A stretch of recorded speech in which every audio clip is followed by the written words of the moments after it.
Next tool to find particular solution is when our Q function is of the type x raised to power n. मतलब हमारे पास अगर function किस type में है, x square है, x cube है, x four है, तब हमने जो पर्टिकुलर सोल्यूशन है वो कैसे फाइंड करना है। सो फर्स्टली जो हमारे पहले स्टेप्स हैं, हम सिंबॉलिक फॉर्म लिखते हैं बेटे, देन एक्सॉल्व इक्वेशन लिखते हैं, उससे डी की वैल्यू फाइंड करते हैं। नेक्स्ट फॉर पर्टिकुलर सोल्यूशन हम ये चेक कर रहे हैं कि हमारा Q function is of the type x raised to power n। So उसमें क्या करना है, हमने एक्सपैंड जो हमने 1/f ऑफ d जो हमने सिंबॉलिक फॉर्म लिखी है, जो हमारा फंक्शन d में बन गया, उसको हम क्या करेंगे, असेंडिंग पावर में अरेंज करेंगे। मतलब सबसे छोटी टर्म देन उससे बड़ी देन उससे बड़ी, उसको उसमें असेंडिंग फॉर्म में अरेंज करेंगे। नेक्स्ट क्या करेंगे, जो हमने सबसे पहली वाली टर्म है जब हमने अरेंज कर ली उसको हम क्या लेंगे, कॉमन लेंगे। Suppose we have d plus D square plus D cube, then हम क्या करेंगे, d को कॉमन ले लेंगे और बाकी टर्म जो हमारी 1 प्लस की फॉर्म में बन जाएगी। देन नेक्स्ट उसके बाद क्या स्टेप है, जब हमने असेंडिंग पावर में ले लिया, असेंडिंग पावर में अरेंज करने के बाद कॉमन ले लिया, देन हम क्या करेंगे, बाइनोमियल, और उसको क्या करेंगे, सॉल्व करेंगे। सो बाइनोमियल के लिए हमारे पास क्या होता है, यू नो बाइनोमियल कहाँ पे लगाते हैं, if we have 1 plus x so that is equal to 1 plus nx n minus 1 x square upon 2 factorial, ये हमारी टर्म्स ऐसे ही आगे चलती जाती है। सो हम क्या करेंगे, इसमें बाइनोमियल लगाएंगे 1 प्लस एक्स की रेज़ टू पावर n की फॉर्म में। सो जो हमने पहली टर्म कॉमन ले ली तो हमारी 1 प्लस बन गया, और उसको हम ऊपर ले जाएंगे न्यूमरेटर में, तो वो हमारे पास क्या आ जाएगा, n आ जाएगा। सो हमने क्या करना है बेटे, when function is of the type x raise to power, then we simply arrange them in ascending order, take जो है लीस्ट फॉर्म जो टर्म है कॉमन, देन अप्लाई बाइनोमियल जो हमारी एक्सपेंशन है। बाइनोमियल एक्सपेंशन लगाने के बाद we simply solve for x square, या जो भी हमारा x raise to power n है उसको सॉल्व करेंगे। सो वो हम क्वेश्चन से क्लियर करते हैं। For example if we have question is of the type d square y by dx square minus 4dy by dx plus 4y is equal to x square. Now you can check from here we have q function is of the form x square. So सबसे पहले हमारा first step है क्या है बेटे, solution में symbolic form. Symbolic form में हम क्या करेंगे, डबल डेरिवेटिव x को d स्क्वायर लिखेंगे, minus 4 as it is, single derivative d plus 4, और बाहर क्या आ गया y, और राइट हैंड साइड पे क्या है x square. Now to find value of d we right now एक्सॉल्व इक्वेशन। सो एक्सॉल्व इक्वेशन में क्या लिखेंगे, coefficient of y which is equal to d square minus 4d plus 4 is equal to 0. Now we find value of d because this is equal to d minus 2d square, तो हम इसको easily solve कर सकते हैं। This is equal to d is equal to 2, 2। So हमारे पास जो values आएंगी बेटी d की वो रिपीटेड वैल्यूज है। सो रिपीटेड के लिए हमारे पास क्या फॉर्मूला था, c1 प्लस c2 x, मतलब रिपीट हो रहा है तो c1 as it is c2 के साथ x आ जाएगा, और e रेज़ टू पावर क्या आ जाएगा, जो हमारी वैल्यू आई है e रेज़ टू पावर हमारे पास क्या आ गया, 2x आ। सो रिपीटेड के लिए हमारे पास यहाँ पे क्या आ गया, e rays to power 2x, और साथ में दो कांस्टेंट आ गए c1 plus c2 x। Now to make जो हमें फाइंड करना है जो हमारा पर्टिकुलर सॉल्यूशन है।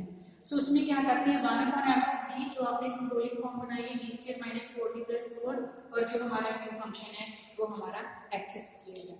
तो इसमें हमारा फर्स्ट स्टेप क्या है, to arrange them in ascending order. तो बेटे मैंने पहले टर्म लिखी 4 then minus 4d plus d square और x square function as it is. जब असेंडिंग ऑर्डर में हमने अरेंज कर लिया, नाउ वी टेक सबसे जो लीस्ट टर्म है उसको कॉमन ले लिया, मैंने 4 को कॉमन ले लिया बेटे, ये क्या कर गया 1 प्लस, बाकी टर्म क्या है, माइनस 4 कॉमन आ गया तो ओनली माइनस टी रह गया, यहाँ से नहीं कॉमन आया तो डी स्क्वायर बाय 4 बन गया। ये हमारी टर्म 1 प्लस सम फंक्शन बनी।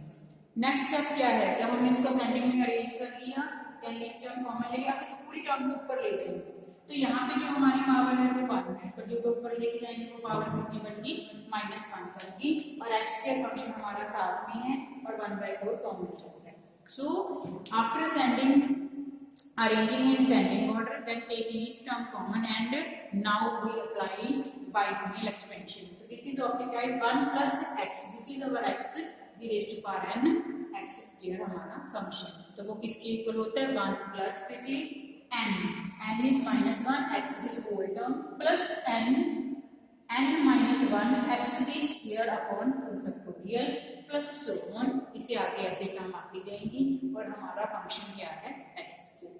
अब इसको हम कहाँ तक लगाते हैं बेटे, यू नो d का मतलब क्या होता है derivative. So derivative of x square कहाँ तक पॉसिबल है, जब हम एक बार डेरिवेटिव लेंगे 2x आएगा, दूसरी बार लेंगे तो 2 आ जाएगा, थर्ड टाइम क्या आ जाएगा 0। This means only d square is possible, d cube है या d4 है, all are 0, then function is x square. So x square function के लिए हमारे पास सिर्फ d स्क्वायर तक टर्म पॉसिबल है, बाकी क्या बन जाएगी 0 बन जाएगी।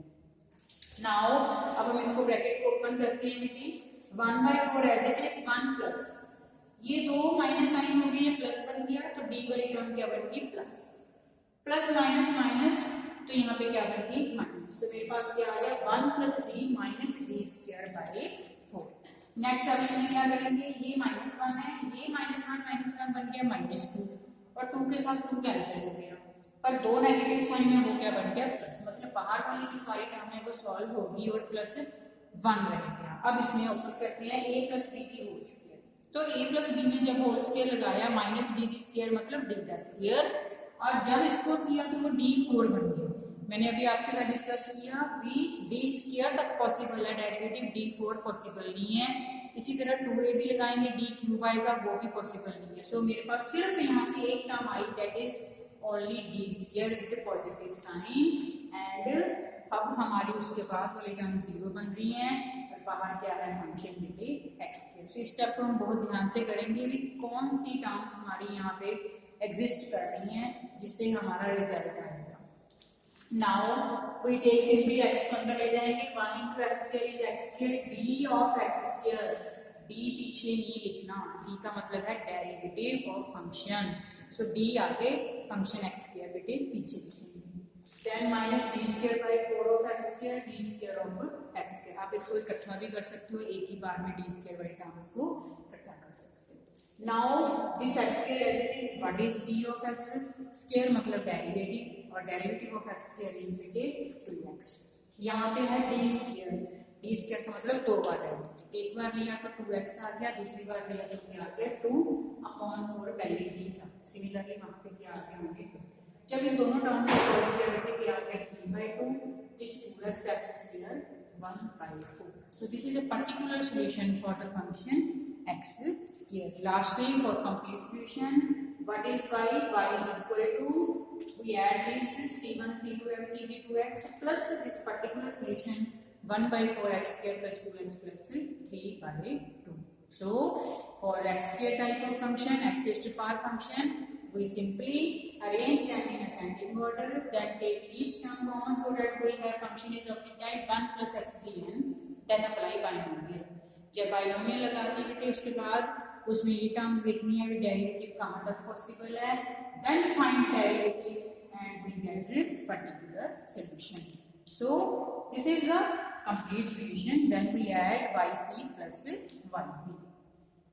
One more question, if we have question is of the type d raised to power 5 minus d, बाहर है y is equal to 2x, इस function is of this type, then हम क्या करेंगे बेटे, सिंबॉलिक फॉर्म पहले गिवन है, auxiliary equation लिखनी है। एक्सोलरी इक्वेशन में हम क्या करते हैं, coefficient of y which is equal to d5 minus d is equal to 0।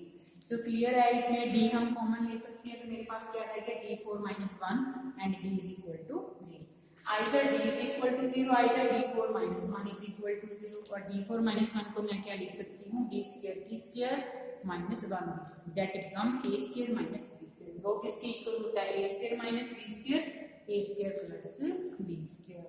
तो बेटे वैल्यूज क्या आ गई, d is equal to 0, जो हमारे पास d square minus 1 आया है वहां से क्या आ गया, d is equal to plus minus 1, और जो d square plus 1 आया है उससे क्या आ गया हमारे पास plus minus alpha। So we have 5 values according to power of this d, we have values of d यानी है 5 values are, ये डिफरेंट है बेटे और ये क्या है कॉम्प्लेक्स वैल्यू है। नाउ अब हम इससे क्या करते हैं सॉल्यूशन बेटे, c1 first value of d e raised to power 0x plus c2 second constant e raised to power 1x, then c3 e raised to power minus x, सारे different roots थे, so simply ई rest power हमने लिख दिया। Next complex root है। Complex root में हम क्या करते हैं, जो अल्फा होता है वो ई रेस्ट पावर आता है जिसको हम रियल पार्ट बोलते हैं, जो इमेजिनरी होता है आइटा उसको हम cause of sine of angle के साथ बोलते हैं। तो हमारा रियल पार्ट क्या है 0, हम इसको रीराइट कर सकते हैं 0 प्लस माइनस आइटा। सो क्या आ गया बेटे ई रेस्ट पावर 0x। हमारे 3 कांस्टेंट हो गए थे, अब आगे कांस्टेंट आएंगे C4 एंड C5। C4 साथ में आएगा cos of beta, what is beta बेटे, आइटा का कोएफिशिएंट कितना है 1, cos x plus C5 sin x। So this is our जो है हमारा कम्प्लीमेंट्री फंक्शन आ गया, जिससे हमने d की वैल्यू को जो फाइंड किया था वो हमने इसमें सॉल्यूशन की फॉर्म में लिख दिया। सो उसके बाद हम क्या कर सकते हैं, e rays to power 0x को 1 लिख सकते हैं, यहाँ पे भी e rays to power 0x को 1 लिखे, ये मेरे पास वाली c आ गया। नेक्स्ट जो हमारा मेन क्या है, टू फाइंड p, जो पर्टिकुलर सॉल्यूशन फाइंड करना है p क्या है। दिस इज इक्वल टू जो हमारी सिंबॉलिक फॉर्म है और फंक्शन जो हमारा q फंक्शन। अब 2 कांस्टेंट है, हम इसको आगे लिख सकते हैं, 2 को आगे लिख लेंगे और ये फॉर्म जो है इसको असेंडिंग ऑर्डर में लिखेंगे। तो असेंडिंग ऑर्डर के अकॉर्डिंग हमारी छोटी टर्म क्या है -b, देन हमारे पास दूसरी टर्म क्या है +b5। 2 हमने आगे लिख लिया बेटे, x function as it is.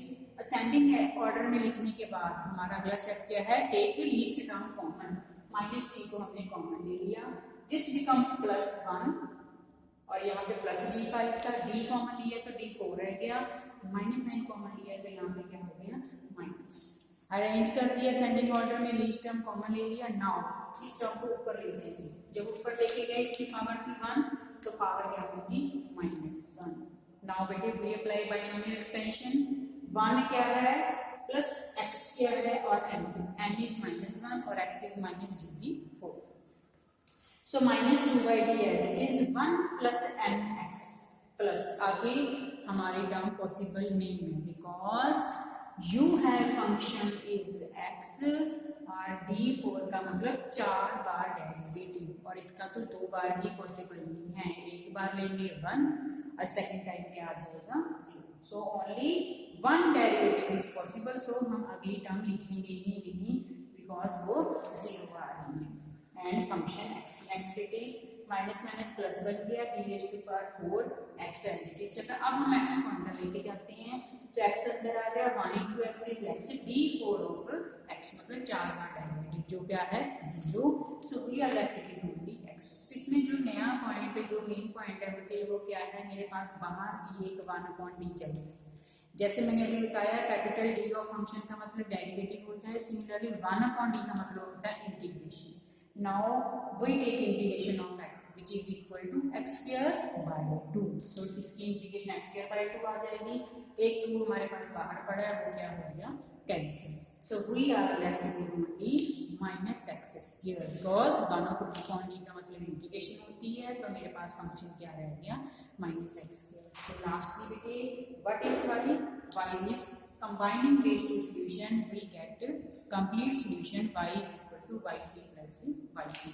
तो बेटे क्या करना है, when function is of type x के पार then firstly arrange them in ascending order, take जो लीस्ट टर्म है उसको कॉमन लेंगे, जो किसी भी फॉर्म में उसी फॉर्म में इसको कॉमन ले लेंगे, देन इसको बाइनोमियल एक्सपेंशन लगाने के लिए ऊपर लेके जाएंगे और बाइनोमियल लगाएंगे। कहाँ तक लगानी है according to our function, otherwise हम क्या करेंगे 3 टर्म्स तक एक्सपेंड कर देंगे, 1 plus nx plus n-1 x square upon 2 factorial इतनी सफिशिएंट है, पर जिसमें पॉसिबल ही नहीं है तो हम 2 टर्म तक एक्सपेंड कर देंगे एंड फंक्शन को अंदर लेके जाएंगे। उसके बाद d है मतलब डेरिवेटिव, 1/d है मतलब integration, then on solving we get y p particular solution, then lastly adding this to solution we get जो हमारा कंप्लीट सॉल्यूशन।